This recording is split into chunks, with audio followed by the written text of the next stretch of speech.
By the way, this is Sami Zayn, and all you brought was a pipe? Russo'sBrand.com, where the pros are the pros. Guys, I got to tell you. You seem very calm. I got to point that out. Well, two things. I swear to God, two things we got to talk about. Because of something, Konnan and Disco saw a clip of our show and went in on me hard. And we're going to talk about that. My. Yeah, we're going to talk about that in a minute. However, due to them going in on me hard, bro, I usually, man, when I do the Raw review with Chris for Sports Keto right after the show, like I am absolutely miserable. So I sat through the show yesterday, 2 hours and 45 minutes. I took to heart what Disco and Konnan, my good friends, said about me. And I did the review, and I went through segment by segment, and I glowed over everything they did on the show. Everything on the show, I put over to the moon. I told everybody why it was so great. And I got to tell you, I had an absolute blast doing that.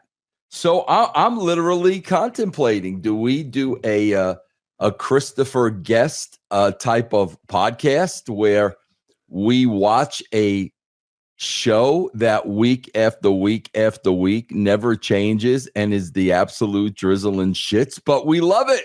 We love it. It's the best thing we ever saw, because I got to tell you, number one, it would be a lot easier. And number two, I don't know, bro, maybe it would get my my two friends off my back. Why are we even contemplating it? I'm miserable now. Action. Let's go. Let's put this show's over. As they've really turned things around in the last 4 days. I was just about ready to hang up my boots, and I've retired from the ring. I'm reinvigorated. I'm gonna get I am Stevie too. Richards fitness shape. I am doing yoga, DDP yoga for my back, and I am coming back to the ring. Yeah, we're because of SmackDown and Raw this week. Me too. We are really gonna look at this show, but let me explain to everybody why, and let me explain to you two guys why. Because according to my good friends of 26 years, Disco and Konnan, I view the show. I hate watch the show. I hate watch the show, Ben. So let me translate that to you. I watch the shows. I sit there 5 to 6 hours a week and watch the shows just so I can do podcasts and hate on the shows. That's why I do it. I literally take time out of my life to purposely tell you how bad and horrific these shows are, when according to those two who have been in the business a combined God knows how many years, I guess these shows are perfectly fine. Well, and you think you feel bad about yourself. Imagine that you're me and you're doing all that, and I'm just here to sniff your jock strap and put you over. Right. That's how low I am. I can't even get to that point. And so whatever you say, I have to parrot that, because I have no resume or credence of or validity of my own. So I just want to thank you guys for letting me carry your bags all these years. Yeah. And, Who'd you ever beat? Who'd you ever beat, Epstein? Nobody. Epstein? Nobody. Never. Stevie, TikTok. Well, first and foremost, if it's not broke, why fix it? So they're absolutely right. I don't know what you guys are talking about. I have no idea, but it does tempt me to actually really just throw all this equipment out and just get a headset mic. That's all I want to do. I was like, all right, let's talk about this show, because I got to tell you guys, seriously, I was so entertained, riveted, amazed, beside myself over this show. I was literally contemplating calling Netflix today and telling them, charge me more for my subscription, because what you're charging me and the value of this show that I watched last night, I should be arrested for a highway robbery. And I think it's not even that. Like, you texted me July 3rd at 1 a.m. You were so excited for the next day. You're like, are you up? Can you believe SmackDown is coming on soon? Yes, I go, hang in there, buddy. It's right around the corner. Yes. And if we break down this show, Stevie, segment by segment, and my God, bro, like, the first 15 minutes of this show, when you had, you had two wrestlers in that ring giving these just verbal pieces of art about what they're going to do to their opponents tonight for 15 minutes. But Ben, if that was enough, Stevie, I swear to God, when Paul Heyman started talking in Spanish, I was like, holy shit. Like, why is this guy on a wrestling show when he should be a leading man on television, Broadway, the movies, him speaking in a second language, bro, and the story that these guys told in the first 15 minutes of this show of what we were going to see tonight, what they were going to do to their opponents. If Stevie, if you weren't glued to your seat after the first 15 minutes of this show, I don't know what you were watching. Well, I'll tell you what, I'm thinking about actually getting a refund from my chair company, because I didn't even need the whole seat. I just needed the edge. Yeah. That's all I needed. That's all I needed to pay for. Yes. And talk about speeches. I'm a history buff, so we've talked about the Gettysburg Address from Abe Lincoln. We've talked about the JFK. Ask not what your country can do for you, but what you can do for your country. We've had the 9/11 speeches and everything, but when Paul Heyman spoke, there was an immediate worldwide ceasefire of all wars all around the world, and free 0 Point energy was announced too, based on this inspirational diatribe that he, I was inspired to actually start a war. Actually, I was like, how can I get in on this? Well, listen, Stevie, if you were that inspired, I can't wait to hear how inspired Ben was. Vince, this opening 15-minute monologue, tell me about it. Del Close, the godfather of improv guru himself, said that the poet is the highest level of the performer, underneath that the actor, and then the clown. And I mean, if there wasn't a truer moment of what pure poetry is to encapsulate how to start this off with a morbidly obese Jewish man calling someone hijo de punta. I mean, are we ever really gonna surpass that in our artistic integrity? Yeah. I don't think we are. And to be able to live on the planet at the same time where these, sorry, I get choked up. These master artists are, I'm able to breathe the same rarefied air as them, of what they exhale or spit on me as they, try to enunciate on the mic in 4K quality. It really is humbling that I even get to share this time and space with them. So for me, I lock that in someplace deep, that I was able to witness brilliance. You don't get to see it like that. Stevie, my only question is, when you raise the bar in an in-ring this high, where do you go? Like, where can you possibly go from here when the bar is raised? And not only that, man, when you are opening up the show so hot and you've got like 2.5 hours left, where do you go? Well, you have two choices. You come up to a crossroads. You got to ask yourself, yeet, no yeet. And seriously, that will guide you throughout everything. It's it's the new Smurf of 2025. Yeah. Well, listen, Ben, my TV heated up so much. They had so much heat on that opening segment.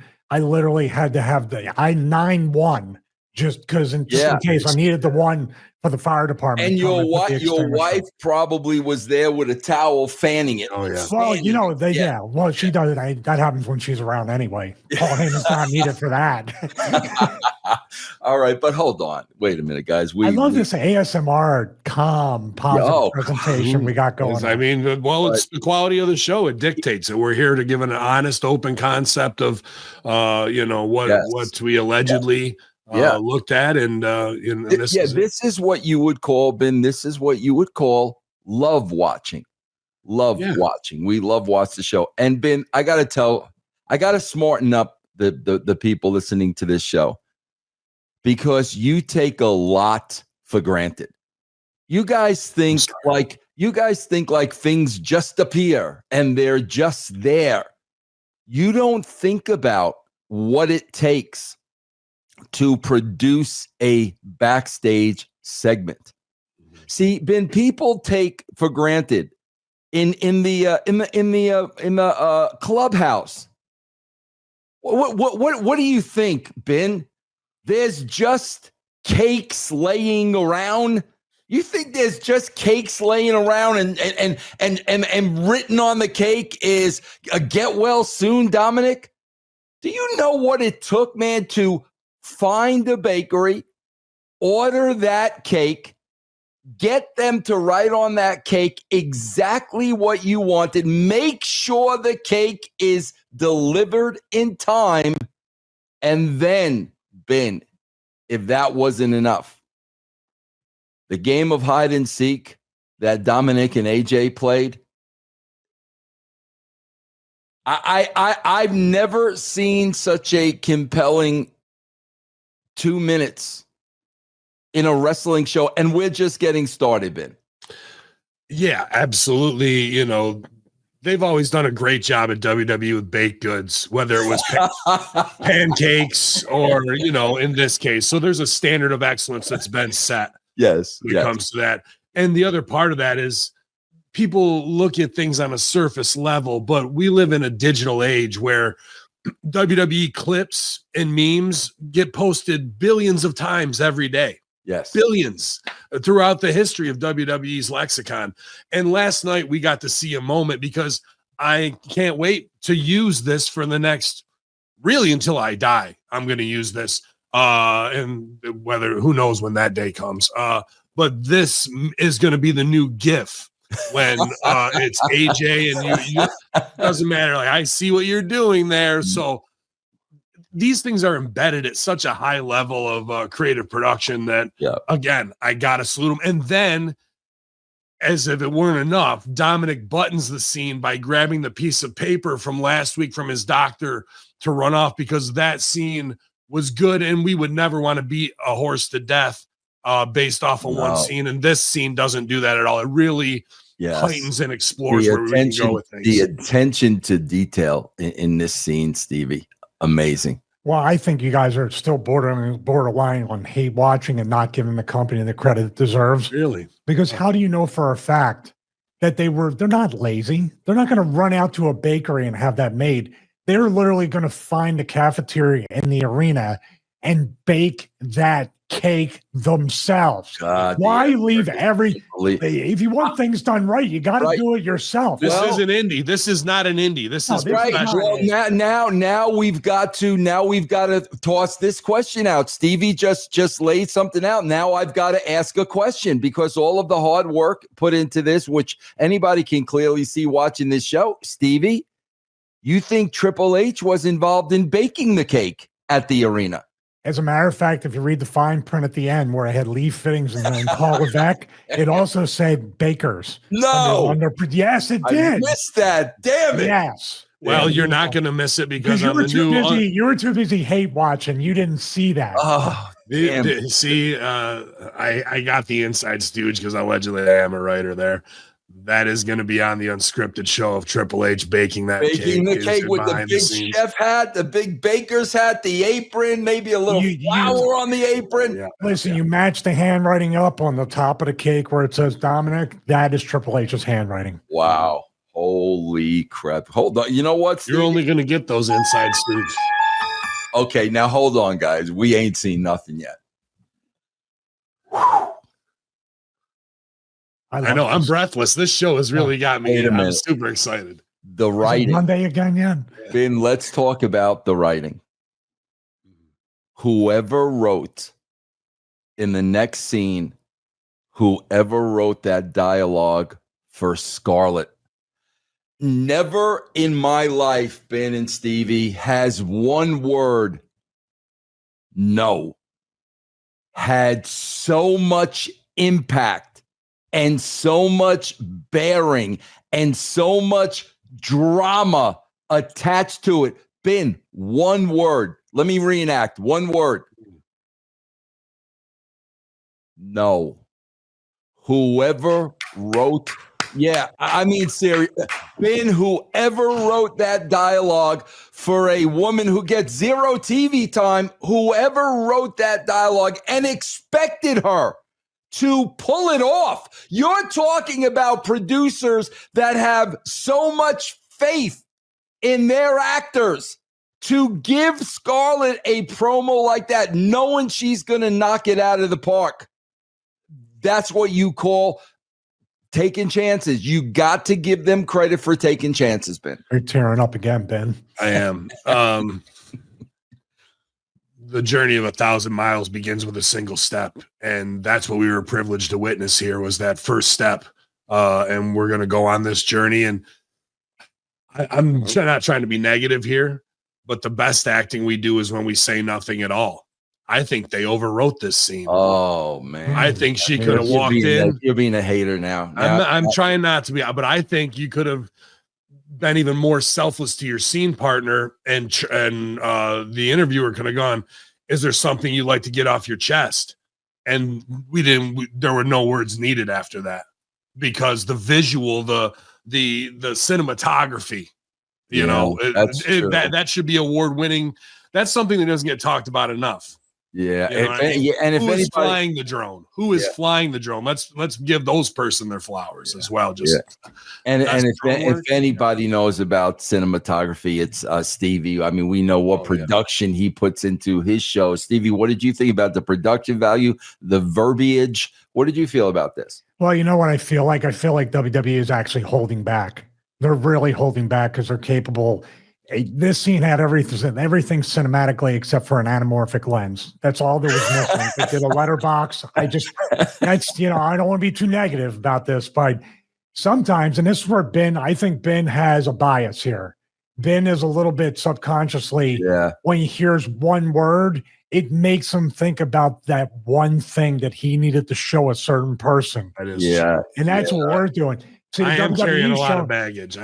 When she said one word, you were like, one word, one thing, too close together. So we carry a lot of trauma here. So we want to try from this point on not to let that bleed into this. I mean, do we use spectacle? Do we use? I mean, this is why I carry your guys' bags, is for lessons like this that I still need to learn, and that, wisdom. Well, those who came before me. You are a little bitter. Wait, your audio was too clear. What were you saying? Ben, you are coming across as a little bitter. I want to call that out. Yeah, Ben, you're a little bitter. Okay, hold on, guys. You guys. It's probably because I know I'll never be good enough to write at this level. God, that's probably why. Are you kidding me? God, no. But hold on, guys. Hold on. I don't know about you guys, but we just saw something historic over the weekend. And I got to tell you, man, when I was watching the Black Sabbath reunion, and this was the last time we were ever going to see this iconic band, there was a moment or two where I have to say I shed a tear.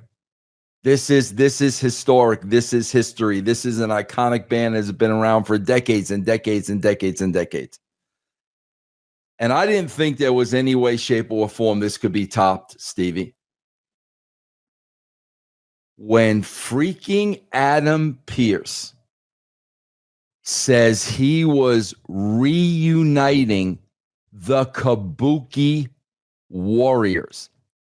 I don't know where you guys were, what you guys were doing. I let out a scream at the absolute top of my lungs. My wife came running down the stairs. She didn't know what happened. And I said, the Kabuki Warriors are going to be reunited. Do you know what this means? Do you not understand? This change has been the history of television. This is bigger than Uncle Milty. This is a once in a lifetime to see the Kabuki Warriors once again. And I got to tell you, man, I personally, Stevie, I was about to shut off the TV right then because it's like, how are you going to top this? How are you possibly going to top this the rest of the show? I may just shut off the TV right here, Stevie. You know, as somebody who has a previous heart condition from many years back, I was about to shut the TV off too. I was like, how much more of this can I take? Yeah. How much more of this roller coaster ride can this company take me on? I just need to, and this is another thing. I look at the highlights the next day. I'm like, how do you guys even, you should call it the highs of the highlights, because if you're talking about highlights, you just need a 3-hour clip. That's all you need. Yeah. I don't know. The Kabuki Warriors, once again, if they don't get the SummerSlam DX entrance with the army and the fireworks and the glow sticks, then WWE, well, I don't want to be negative. I know they're going to do that much, much more. Yeah, so, yeah. Ben, you had to be. I mean, this had a touch deep within your soul. Yeah, I worry about WWE because I love them so much. You know what I mean? And this has possibilities for the SEC to, like, you know, their antenna to go up, because this has geopolitical and financial ramifications. Like, I was checking the markets in Japan right afterwards, and all Japanese stocks are up after the Kabuki Warriors. I knew that was going to happen. Yeah, the futures were off the hook, man. It was crazy. It was crazy. I'm like, why didn't I? If I would have seen this coming, I would have gotten in and tried to make. And, you know, I just don't want anybody to come after them, because of the creative choices they're making are so strong that the world is just rocked. It's put Japan as a world superpower again. The lost decade's over. It's over. They're booming now. The only thing I worry about, like you said, the SEC, I had the same thought. That's why we kind of think alike, or we hate or love. It's all on the same page. I was really watching this going, the WWE is in a lot of danger of being audited by the IRS and investigated by the SEC. Not for any of this alleged negative pump and dump and all that stuff, but because they advertise themselves as a billion-dollar company. It's obvious from watching the product. They're a multi-trillion-dollar company. You guys are hiding some. Please, I don't want them to get in trouble. I want them around for another 70, 80, 100 years. Yeah. Report your income. You're obviously making trillions of dollars with this stuff. Yeah. Please be a little bit more honest. Yeah. Now, it should be in accounting too. That's what I'm saying. Yes. It doesn't do quite enough. Should be. Yes. Sorry. I'm sorry. Now, I wasn't informed. But Ben, the hits just keep on rolling. How they, like, every segment. This is like All-Star Weekend Home Run Derby. Yeah, it's like, bro, when you're watching a show where every single segment is upping itself and upping the ante. Let me give you an example of what was next. Now, guys, I got to be honest with you. I thought I knew a lot about Nikki Bella. We saw Nikki Bella on Total Divas in her relationship with John Cena. We saw the Bella twins had a show, and we saw the relationship with the mom and Johnny Ace. We saw all that. Yeah. Then Dancing with the Stars. Oh, I love that. Yeah. She's in the headlines. Her and her husband get divorced. There's a battle with for the kid. All people are beating each other. I thought I knew everything I possibly could know about Nikki Bella. But when they did this little piece, I guess Ben would call it Stevie, a character building piece. And when Nikki Bella declared, I'm entering the Royal Rumble at Evolution, and I'm going to win it, I saw a side of Nikki Bella I don't know if it was a side she didn't want us to see, but I saw a side of Nikki Bella, Ben, that I had never, ever seen before. This, you talk about vignette. We talk about it all the time, vignettes, character development, giving talent, layers and levels and making them three-dimensional. The stuff I learned about Nikki Bella in this 2 minutes, Ben, more than I've ever learned about her since the first time I ever saw her on TV. Brave. I think that's what you can sum it all up in. Brave to wear a red sequined hat for 20 years straight and not really have to change your look because it's iconic. You've inspired a generation just based off of that alone. And to say you have no fear and no fear at all after everything. Why? Because you've been through it. You've lived it. And the best thing you can do in a scene like this is tell the truth about yourself because the audience feels that and it grounds the scene. And obviously, when you're in a back hallway with chiaroscuro lighting, you're going to tell the truth about yourself. And that's exactly what they did here. Stevie, were you as touched as we were?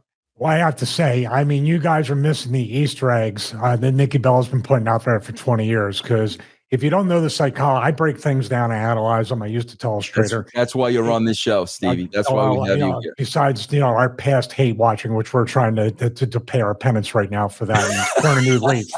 So when I look at Nikki Bella, I'm saying to myself, the brim on the front means, you want shade from your eyes from the sun. On the back, over the top, Sylvester Stallone, arm wrestling. That catty corner 45-degree kind of backwards to the side that Nikki does. Nikki from the block, man. Nikki from the streets. Yeah, that's true. Why she's going to win it. Why make a guarantee if you haven't been fighting, clawing, and scratching with strangers or family members throughout all these years? Yeah. And I dare say her and her husband weren't fighting. They were sparring. Preparing for this Royal Rumble win. Stevie, I'm telling you right now, you better trademark Nikki on the streets because that's $1 billion phrase right there. WWE's already done it. Who are we kidding? Yeah. They know. Stevie, know. I can't believe this because you just brought up Sylvester Stallone, which leads me to the next match between Sami Zayn and Bron Breakker. Now, I believe it was the great Richard Avildsen who produced the first Rocky. And rumor has it, the dirt sheets this morning are reporting, after that performance of Sami Zayn yesterday, the tape ribs, getting attacked in the ribs by Killer Cross, and still fighting from underneath and still wrestling and barely selling because the muscle upon muscle upon muscle that is on this man, nothing seems to hurt him. They mentioned, if you guys notice, when this match was over, they said Sami is going to be away for an undisclosed amount of time. Now, Ben, we're going to break this first on this show. Sami Zayn has been hired to star as Rocky Balboa in the remakes of Rocky 1 through 4. They're going to leave 5 out. No, nobody can do anything with 5, not even Sami Zayn. But the greatest underdog in the history of the world is now going to star in perhaps the most iconic role of Rocky Balboa. Sami Zayn, the ultimate underdog, fighting from underneath. What do you think about that, Ben? It's time that franchise made the money it deserves, and now they're going to actually get there. Sammy's going to take that company, that Rocky franchise to the top like he did WWE. You know what I mean? He's a proven commodity. Who else would you want to cast but him? So he's just, to be honest with you, I think the WWE getting the ribs done and putting himself out there to truly be hurt, that's method acting. he wants to carry that pain to the Rocky set so he can use that in his performance. And Academy Award is, you might as well just give it to him now before they even roll tape. You might as well just give them the awards for award season. So, yeah, man, I'm going to be the first guy in line at the theater to see that.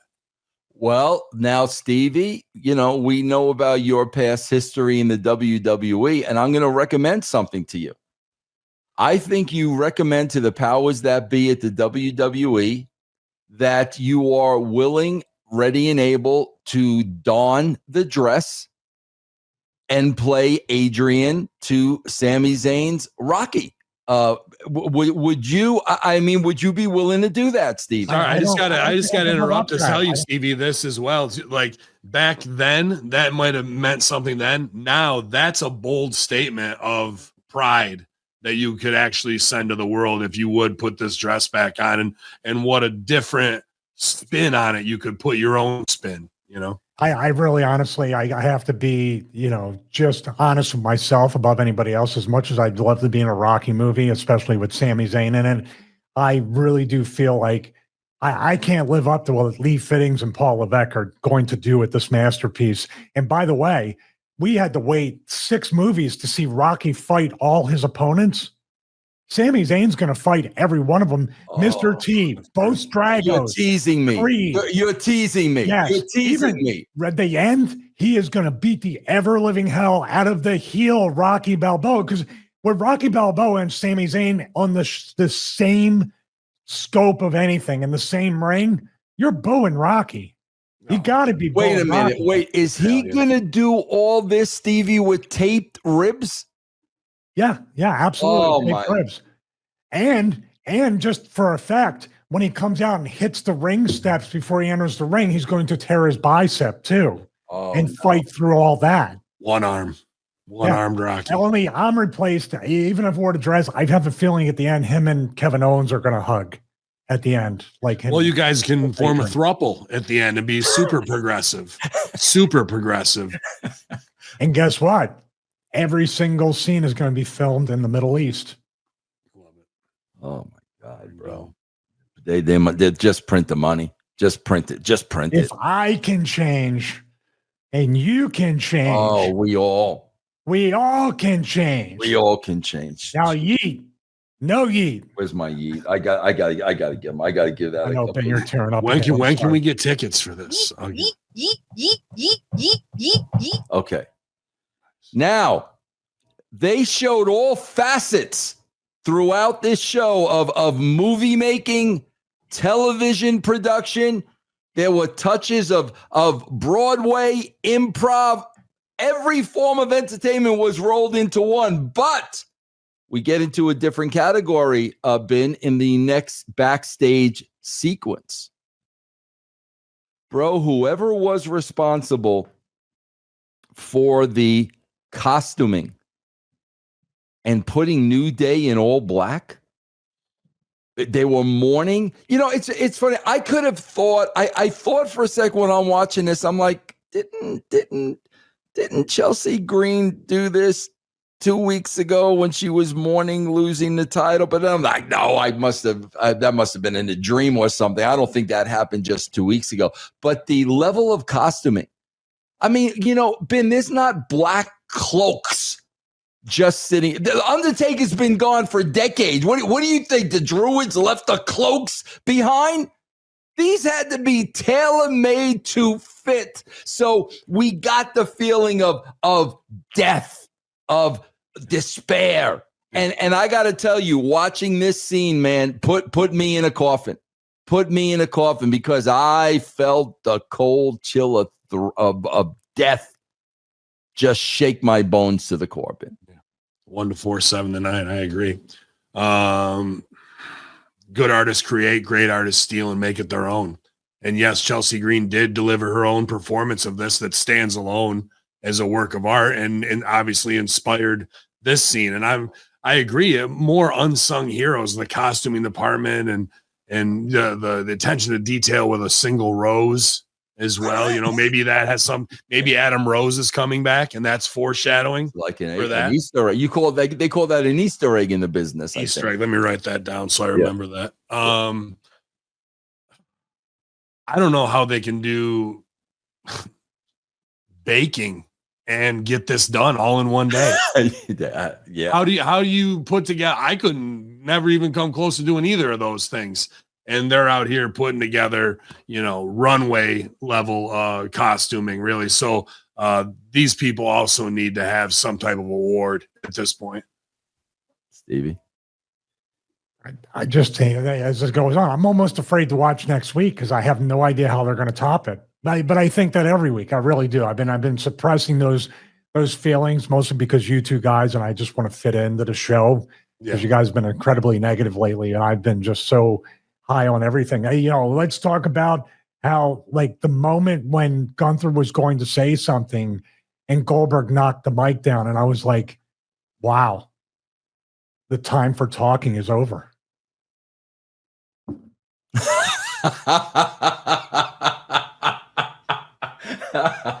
Wait, I was like a kid sitting down on the floor watching Saturday morning cartoons. That was Stevie. Yeah, that was listen, that was as great a performance as that was. That has to go in the category of supporting actor. Ooh. Because Ben, when I say to you, Stevie, when I say to you, name the top 3 actresses of all time. Yeah, just the top 3. I mean, the Chelsea Green, Asuka, Kairi Sane. Okay, Ben. I agree. Yeah, I'm gonna say Meryl Streep, maybe Glenn Close. Who else would we throw in there? Give me Valkyrie. Kathleen O'Hara. Who? Kathleen O'Hara. Kathleen O'Hara. Yes. The scene with Becky Lynch and Bayley and Lyra Velcro. They're calling this, Ben, the never-ending scene. That is the way it's going to go down in the annals of movie making. The riveting performance of all 3 of these ladies is it's a once in a lifetime performance. As a matter of fact, when I say once in a lifetime, Ben, give them the Lifetime Achievement Award now. Give it to them right now. Invite them to the White House. They could sit up in the balcony. Give them a award right now because, Ben, you do not see this type of acting anywhere else. And to be able to do it in foreign languages that you can't really understand, but you understand, the whole thing of while it's going on, and the give and take of each leading actress. There is no supporting actress in this scene. No, there's 3 leads, and they give and take and pass focus back and forth with such ease, and all those other women that you named, sure, brilliant actresses, Academy Award winners. They're not doing it in front of a live crowd. They're not captivating. Do you see that crowd? They stood there in stunned silence. You could have heard a pin drop. They couldn't believe it. Yes. Every breath of air was inside their lungs. They could not breathe as they just stood there in total silence watching. Like, can you believe we're getting to be a part of this moment right now of seeing these 3 women at their complete pinnacle, Yeah, you know what it must have been like, Stevie. This is the only thing I can compare it to. Really, being born is the only thing I can think of. Or you know what I kind of compare it to? The first time Stevie Richards put on the Daisy Dukes. This is the level. This is the level that we're talking about, Stevie. What was that moment like for you? No, don't ruin a moment like this by my career. It will only take away from theirs. But there's only really 2 words that kept going through my mind as I was watching Bayley talk and get her point across, and then Lyra Velcro and Becky. Natural and conversational. Oh yeah. I felt like they were in my living room having this argument amongst themselves, and I was like, and I had to check and see. is this pro wrestling, or am I watching a paparazzi, a documentary camera, just catching this natural conversation going on?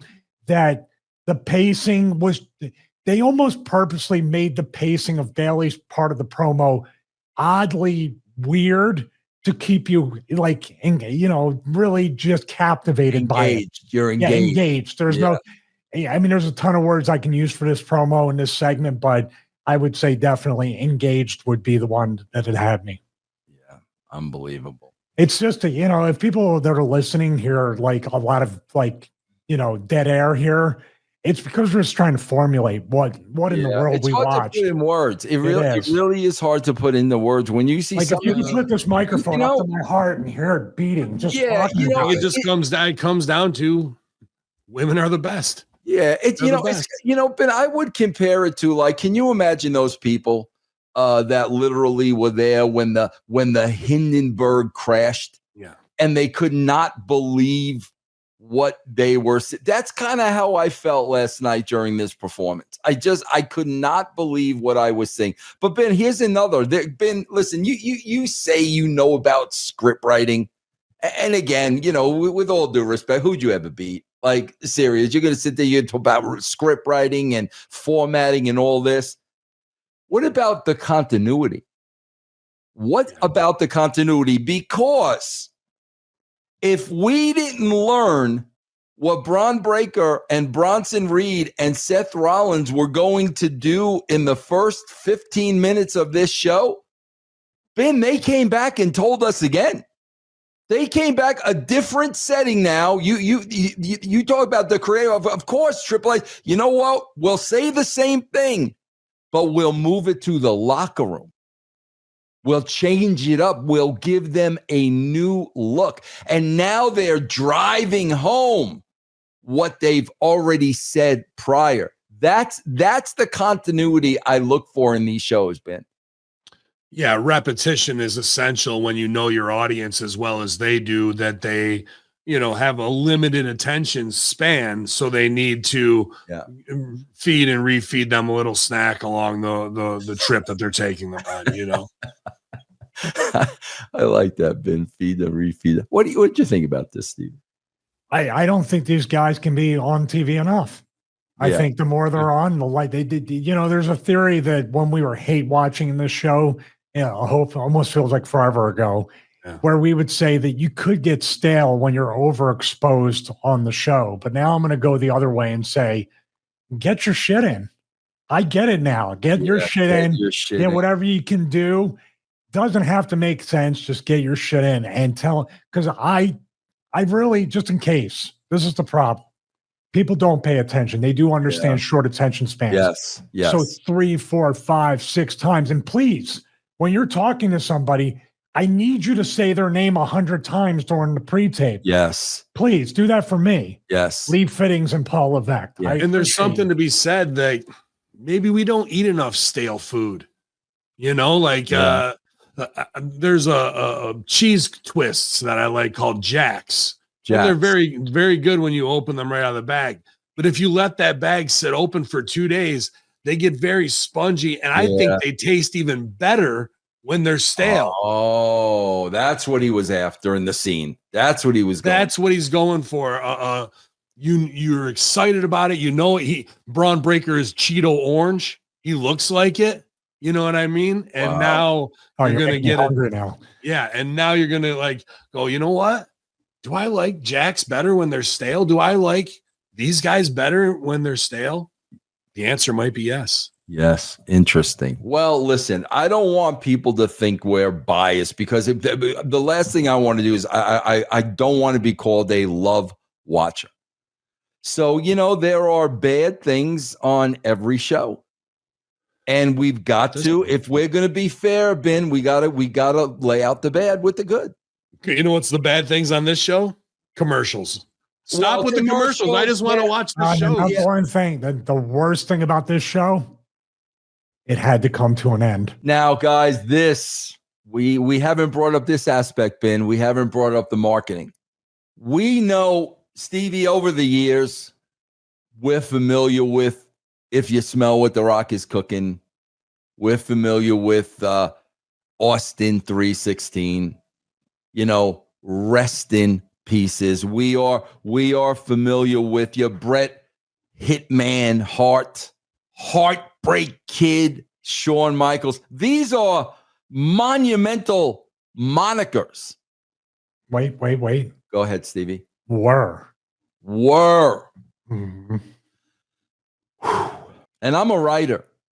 And Ben, I pop over these things because a lot of times with me, like Ben, here's what I'm gonna compare it to. A lot of times, how for God knows 50 something years, Star Wars, the franchise that was, and the merch it sold, the licensing with Star Wars, and I always go back to that started with a thought in a man's mind. George Lucas. That was a thought in his mind. Look how much that one thought in his mind made. Look how much money that made. The one thought in his mind. When Heyman was in there with Penta and he introduced himself as Seth Rollins's personal orifice. How does somebody come up with, like, where does that come from? Like, I swear, when you look at Parker and Stone, the South Park world, that's a layup compared to personal orifice. And when you think about the t-shirts, the lunch boxes, the hands with personal orifice. Stevie, who comes up with this? How do they think of this stuff? Well, it's obviously a well-guarded secret. It could be Lee Fittings and Paul Levesque. I just know those names from the end of the show. They can't do everything. Stevie, listen, this is where you're going in the hate-watching territory. I'm sorry. Of course they can. Of course they can. Our limited thinking here cannot comprehend personal orifice. But here we are. And I haven't checked WWEshop.com yet, but I have to think there has to be a whole lineup. And I'm sorry, Killer Cross. By the way, I have to say, just as a side note, yep. Get ready to move down that merch list. Sorry. But I'm looking at that. I'm saying he's hitting him with a pipe, and I'm looking at Sami Zayn and looking at Karrion Kross and saying, this is not believable. No. And by the way, this is Sami Zayn, and all you brought was a pipe? Yeah. You dumb F. And also a reveal in that scene, too. Adam Pearce picks that pipe up and throws it 70 yards down there. Why are we keeping this guy a secret with his super strength who's able to throw galvanized pipe 70 yards, That's bro? A great point. Dude, the strength on Adam Pearce to throw that pipe like that. I was just like, I can't wait to see his origin story of where he's going to, really take over the ring here. So I thought the same thing because I'm like, here's retired wrestlers that could probably go in and destroy like the Baltimore Raven defense. Like Pierce could probably do that. But you know what? This is where the humility of the company to say it's not about Paul Levesque. Yes. And Lee Fittings or Adam Pearce. I just wanted to take a minute and say, if you guys need me to be your personal orifice, I'll be happy to no, just stick to the bags. Yeah, Ben, stick to the bag. Like, seriously. I'm just saying, if there's a spot that gets open, you got to learn how to crawl before you can walk. Yeah. Ben, there's no spots. Come on, stop it. Okay, now, guys, I don't know about you, but now we're getting to the last 30 minutes of this show. Bro, my bladder is on the verge of busting. I am about to pee all over the edge of my couch because there are no bathroom breaks. What you tell me one spot in this show, Stevie, where I'm going to take a bathroom break? When? What? They don't give you a second to go take a piss, Stevie.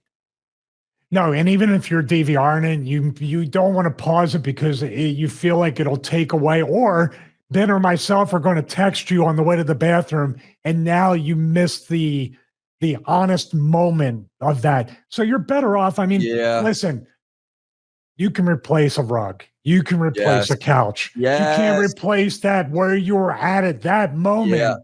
You piss all over the couch. That's all I'm saying.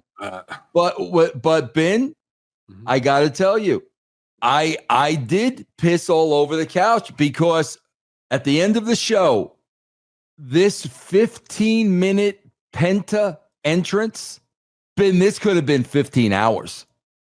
This could have been 15 days. The impact of this entrance that, thank God, went on forever. I think you used earlier in the show, I think you used the word spectacle. Ben, they saved the spectacle for last.